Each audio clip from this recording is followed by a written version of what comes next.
මම අද වීඩියෝ එක තුලින් කතා කරන්නේ තාත්තගේ මූණවත් බලලා කතා කරන්න අකමැති සංකල්ප. තමන්ගේ අම්මගෙන් විතරක් නෙවෙයි. ඇත්තටම කියනවා නම් අම්මගේ යාළුවගෙනුත් අහන දෙයක් සම්බන්ධව අපිට අද වීඩියෝ එක තුලින්ම කතා කරන්න පුළුවන්. ඇත්තටම තමන්ගේ අම්මගෙන් මේ දේවල් අහනවට වඩා නීල්ලගෙන් මේ දේවල් අහන එක හොඳයි කියලා අවසානයේ සංකල්ප තේරුම් අරගෙන තියනවා කියන කතාව ගැනත් අපිට මතක් කරන්න පුළුවන්. ඉතින් අම්මගේ අසනීප තත්ත්වය කිව්වට පස්සේ ඇත්තටම සංකල්ප මේකෙන් අම්මකටත් වඩා මේක නීල්ලගෙන් අහන කාරණාවක් බවට පත් කරගනු ඇති කියලා තමයි අපිට විශ්වාස කරන්න පුළුවන්.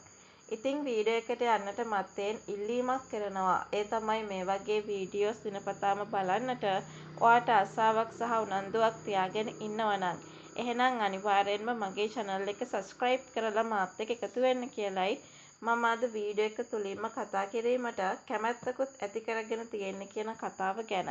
මම මේ වෙලාවේදී ඔයාට මතක් කරලා දෙන්න සූදානමක් ඇති කර ගන්නවා. කොහොම වුණත් තව දෙයක් අපිට මෙතනදී කතා කිරීමට බලාපොරොත්තුවක් තියාගෙන ඉන්නවා කියන කතාව ගැන තමයි අද වීඩියෝ එක හරහා සිහිපත් කළ හැකිව තියෙන කාරණාව වෙන්නේ කියන කතාව ගැන මම ඔයාට හොඳින්ම මතක් කරලා දෙන්නට කැමැත්තක් ඇති කරගත යුතුමයි කියලයි අද වීඩියෝ එක තුලින් අපිට සිහිපත් කළ හැක්කේ. කොහොම වුණත් තව දෙයක් අපිට මෙතනදී මතක් කළ හැකිව තියෙනවා. ඒක විශේෂයෙන් මම ඔයාට මේ විදියට මතක් කරන්නටත් සූදානමක් ඇති කරගෙන තියෙනවා කියන කතාව තමයි අද වීඩියෝ එක තුලින්ම අපි හැමෝම මතක් කරගත යුතු කාරණය වෙන්නේ කියන කතාව මම ඔයාට මතක් කරලා දෙනවා. දැන් සංකල්ප ඇත්තටම නීල්ලගෙන් අහන්නේ ඇත්තටම මේ නම කියලාමයි. ඇත්තටම අර කැම්පස් කෙල්ලගේ විස්තරය ගැන. ඇත්තටම මන්දෝදරි කියන්නේ කවුද? ඇයි තමන්ගේ තාත්තා මුණ ගැහෙන්න යන්නේ? ඒ වගේම තමන්ගේ අම්මත් මේ ගැන දැනගෙනද ඉන්නේ කියන කතාව ගැන.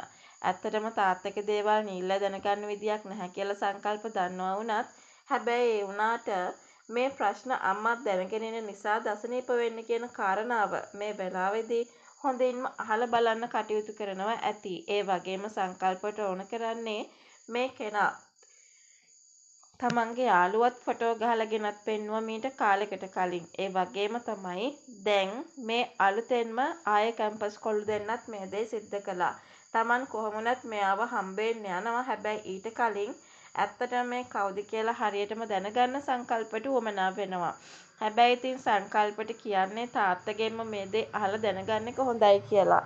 මොකද ඒකට හේතුව තමයි අම්මවත් කවුරුවත් ওই සම්බන්ධව දන්නේ නැහැ කියන එක නීල්ලා කියන දෙයක් බවට පත්වේවි කියන කතාව ගැන තමයි අද වීඩියෝ එක තුලින්ම අපි හැමෝටම මේ වෙලාවේ සිහිපත් කරන්න පුළුවන්කම තියෙන්නේ.